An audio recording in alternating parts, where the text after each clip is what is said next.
You're listening to Cat Tales. Hi, I'm Kat, and welcome to another edition of Cat Tales. South Londoner Ben was busking at Waterloo Underground when Joan Armatrading happened to pass by. Immediately impressed, she invited him to join her on tour, supporting her at major venues across Sweden, Denmark, Germany, and the UK and Ireland.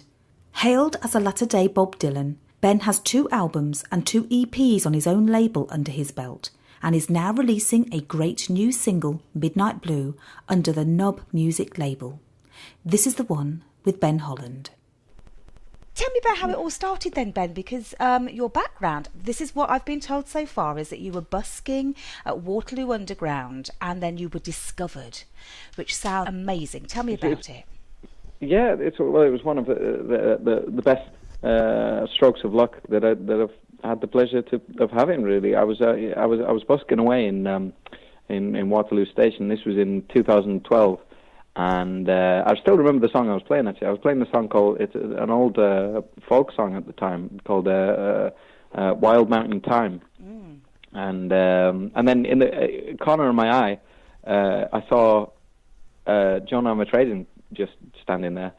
And I wondered whether to finish the song or to say something, or it was a bit of a nervous moment. But I just finished the song, and then she came over and was very polite and very nice. And she just said she would like me to come on her next tour that year. And I just said thank you very much. And then she gave me her card, and I was in touch that day with her people. And then I think it was Bath was the first place I supported her. Mm-hmm. But now, over the past few years, I've supported her about 30 times now across Europe, the UK and Ireland. So it's just been, and she plays like only the best places. So of course. They're just brilliant, old, beautiful concert halls and theatres and really great, top-notch venues. So it's been an absolute pleasure. Well, isn't it amazing that sometimes fate brings you these things, Ben, don't they? And it's almost like that is just a surreal moment.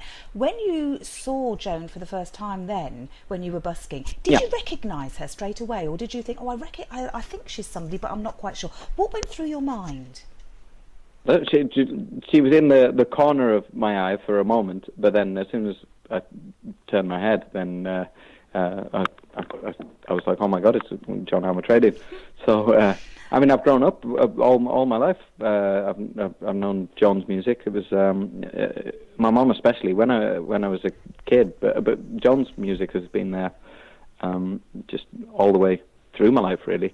But as a kid, especially, my mum's an absolute huge Joan fan, as everybody should be, though. So that goes without saying, really.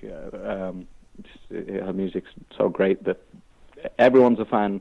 The only people who aren't a fan are people who haven't heard it yet. Yes. Really. So that's probably very true. She's got universal appeal and absolutely right. She's an incredible songwriter and player, and I've had the pleasure to know her now and supported her. Yeah, across Europe, so it's been one of the pleasures of my career so far. Oh, wow. Fantastic. That's incredible, isn't it? So you're obviously brought up in a household that has a variety of music styles that were actually, played to you over the course of your childhood, etc. So what got you into music to start with then? Was it listening to these kind of sounds, or was it, the fact that you were inspired? As I say, it's my parents, really. I mean, my mum was constantly playing music when I was a kid. And then driving around with either my stepdad or my dad in the car, there's always music on, and luckily, well, taste, it's a matter of opinion, but I think they've got great taste, and I'm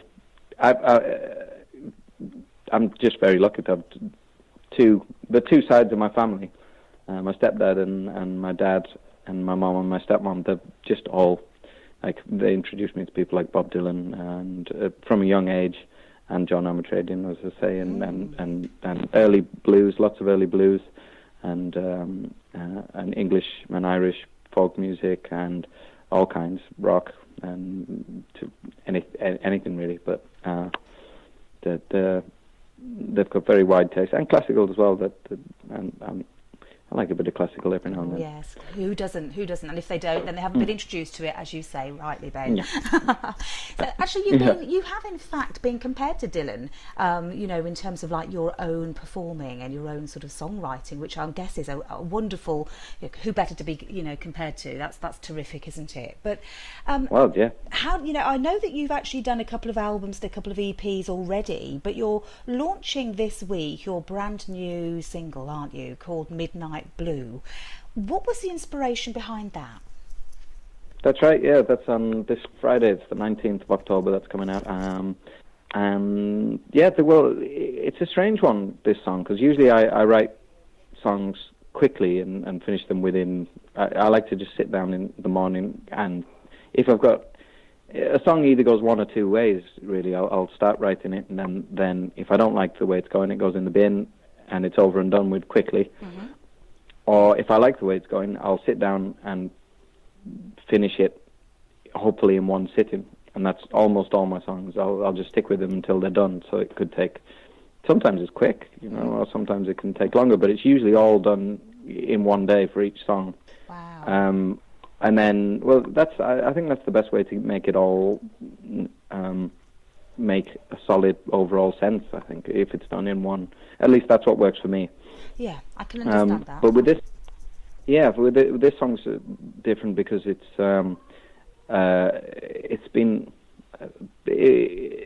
changed quite a lot over a period of say 6 or 8 months or something. Right. So I wrote it last year, but then I only finished it this year.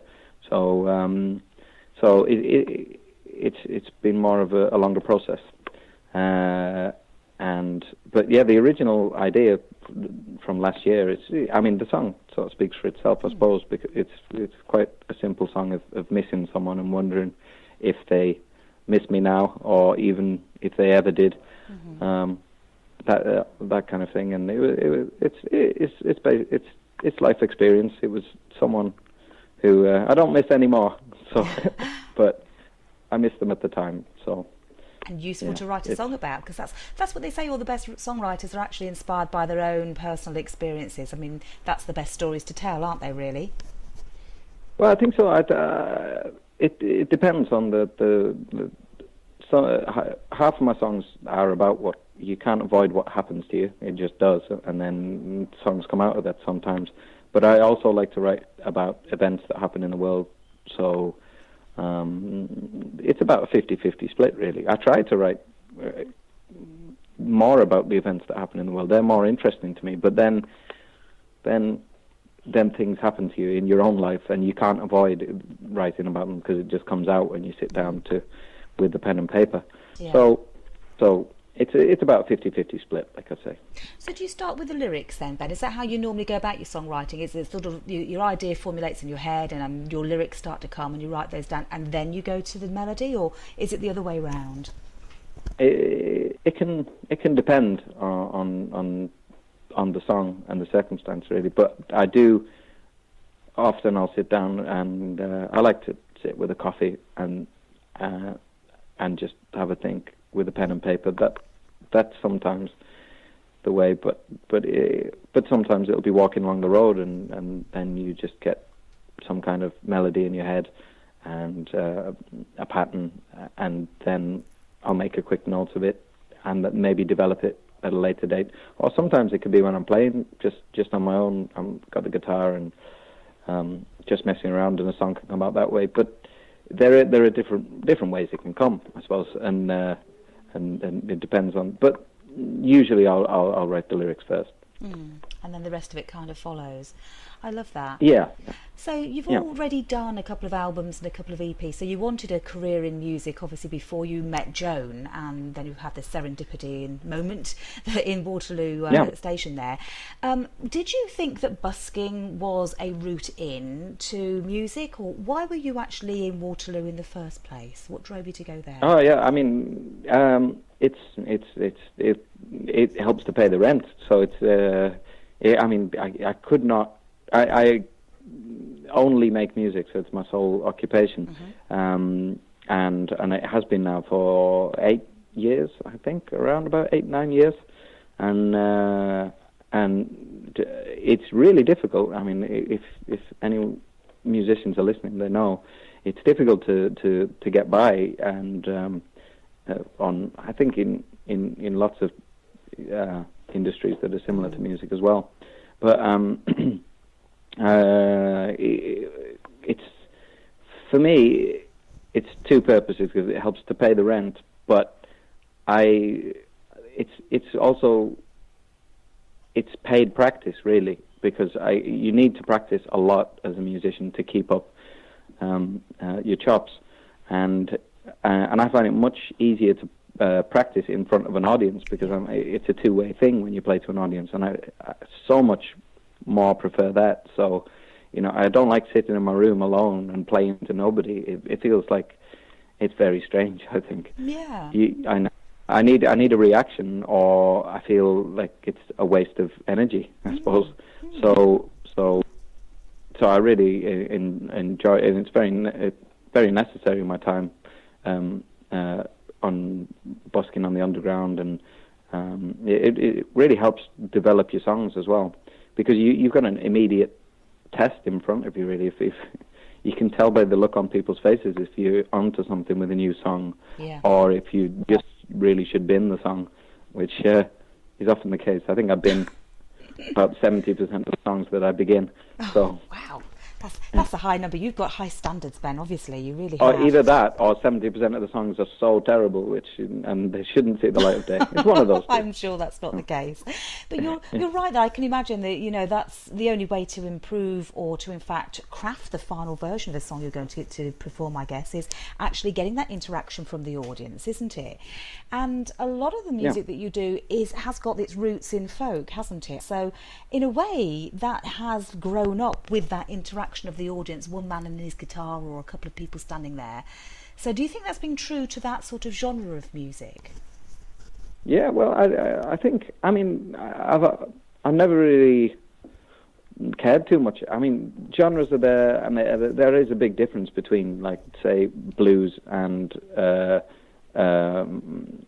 what's so far. I can't even think of an example, because any example I was thinking of, wait, blues and classical, say, there's a difference, but there's a similarity in they both often use the major scales. The blues has a minor seventh put in there, and it's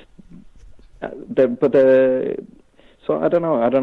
I've always been a bit uncomfortable with the whole genre thing, and to me, music, it's rhythm and sound, and obviously, you know, it's easy. People like a category, and that's what it is. But I never really see it or hear it that way. Really, I like something that it just either works or it doesn't, and it doesn't matter what the genre is. But for what I do, I really like the tradition of storytelling in a song, which I think is it's the oldest. That's what a song is for, really. It's a story that is sung, and all songs are exactly that. I don't think it changes across any genre, really. They're a story that someone's telling to somebody else about their own experience, or about an event or something. And so folk, I don't know, it's the only one that's like a card-carrying example of that, really, that has it written on its sleeve that this is storytelling. But they all are, from pop to R&B to rock to blues. So I don't see too many distinctions in the different kinds of music. There's just music I like, and there's music that I don't listen to, and then that's the only two categories. Really. I think you're right. Actually, I think you're absolutely right. And but when you're actually creating or crafting your music, there, have you got experience of being taught how to construct that sort of melody and construct a song, or is this something that you have just grown up and felt with and organically developed yourself? Yeah, I'm mainly self-taught. I mean, I've met musicians along the way, like lots of far better musicians than me along the way, that have shown me like their tips of how they do something, and I'm always interested to learn different things from different people. But I've never been formally taught, or I picked up music theory is a completely separate thing from music as far as I'm concerned. I occasionally read into it, but it's I never apply it when I'm writing a song. I do. I say that, but you know, I pretty much always stay in the same key, so I stick within that side of music theory. But I just play a song, and then and there'll be a melody that comes from somewhere, and I'll just try and put it down. I try not to think too much about the theory side of things, though it's there. Though I know it's there, but it's like grammar. You don't. I do not. And this is embarrassing to say, but I don't know my past participle from my perfect present tense. I don't know what. But it's at play in the language. It's there. The structure's there, but I don't know what. Yeah, it's below the surface anyway. And I think it's the same with music theory and me. Yes. I find it right? terrible. Yeah, exactly. And I find it hard to learn a different language for exactly that, because then I've got to learn what's the suffix in this language, and where does this go, and all the adjectives goes after the verb, but not before the. I don't know. It's just other languages are mysteries to me. So I wish I could. Yeah, my girlfriend's Polish at the moment, and I'm trying to learn Polish, but. God, that sounds hard. Sounds hard to me. Yeah, I know. She tells me it's the hardest in the world to learn if you're not Polish yourself. So, oh, marvellous. Yeah. Have you thought about getting another girlfriend? Yeah, I'll tell. I'm just finding. If she's listening to this, sorry, baby, I tried. Yes. Oh, bless you. Bless you. Yeah. So who has been your inspiration from a music perspective then? You know, if it's about the sound and it's about what's moving you personally when you're listening to it, who's done that for you? Well, as I said, I mean, no one's done more for my career than Joan, and her music as well. So that goes without saying. Yeah. But aside from Joan, of course, Bob Dylan is there. He's always been there, and he definitely always will be, because I think he's the best songwriter, in my opinion, that I've ever heard. Mm-hmm. If I find something I like more, then I mean, I just don't think it will happen in my lifetime. But I love loads of other players as well. I think Tom Waits is another great, and lots of early blues. Mm-hmm. And folk I love as well, but definitely Dylan is he's my number one. He's your number one, and you've been compared to him as well. So how great is that? That's a wonderful accolade, isn't it?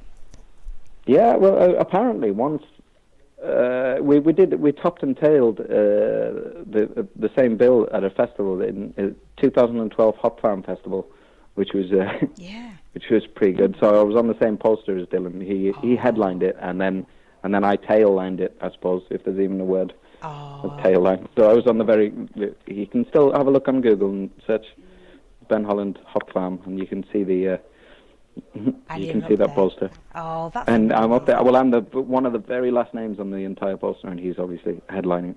But one of the promoters, and I don't know if this is true, but but one of the promoters told me. But I was just playing in the corner of just by one of the tents, and had a bit of a crowd, and apparently Dylan stood at the back and watched me for a little bit. But that's what a promoter told me after I'd finished my set. He said, "You're going to want to tell your grandkids this one day." But Dylan walked by and he had a listen for a minute. Oh, so, but I don't know if that's true. I don't know if that's true, but I'm sure he did. But you might as well spread the rumor, yes. and let's just believe it's true. And the grandkids, if I ever have any, they will know about that. We'll know about that, and it now whether becomes it's true fact. No, it becomes fact now. Exactly. Ben. It's fact now. That's what happened. Exactly. So, good. Looking forward, then, what is your biggest ambition? Then, you know, you're on the road now. You've got some great, got a great new single out this week. Got some good experience behind you. Where do you want to take it all?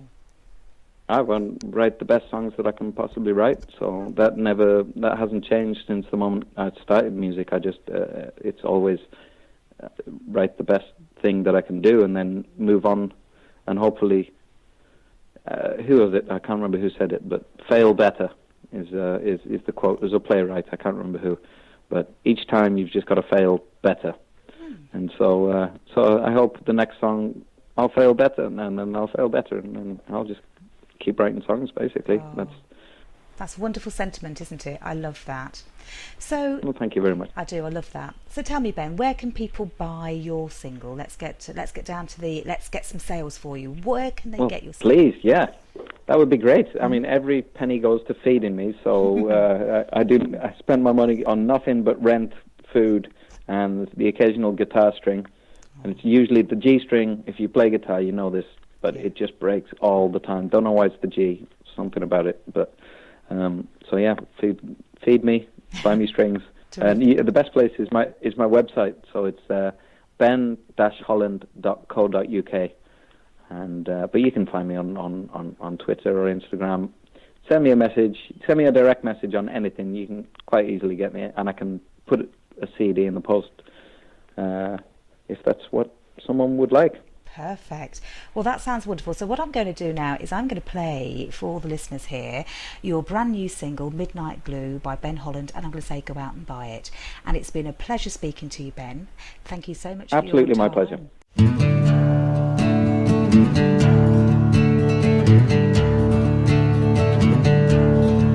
I've been walking all alone at night. I find my way through the blue moonlight. I've been thinking, do you think of me too? Are you alone like this, all alone in this midnight blue? Midnight blue, midnight blue. I've been bleeding and my blood runs dry, and my hands are broken, or I'd wipe my eyes. I can't tell anymore what's fake from true. Well, it all looks the same out here in this midnight blue. Midnight blue, midnight blue, midnight blue, midnight blue. That's all I ever see when I see you. In all the lonely while I was without you. Like that North Star, you never gave me cause to doubt you. And like that star, I'll keep sailing through these lonely nights of endless midnight blue. Midnight blue, midnight blue.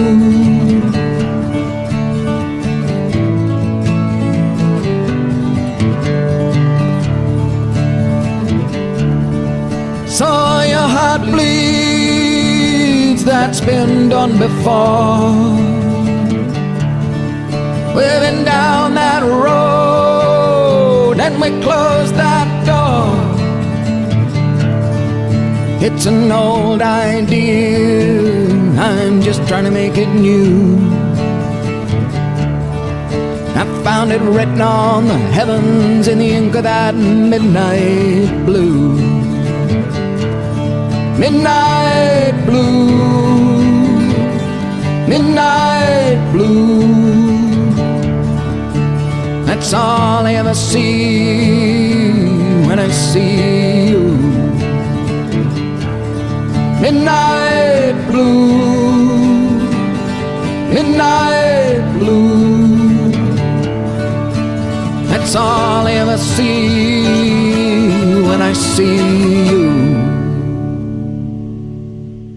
You've been listening to Cattails. To listen again to this and other tales, go to cattails.co.uk.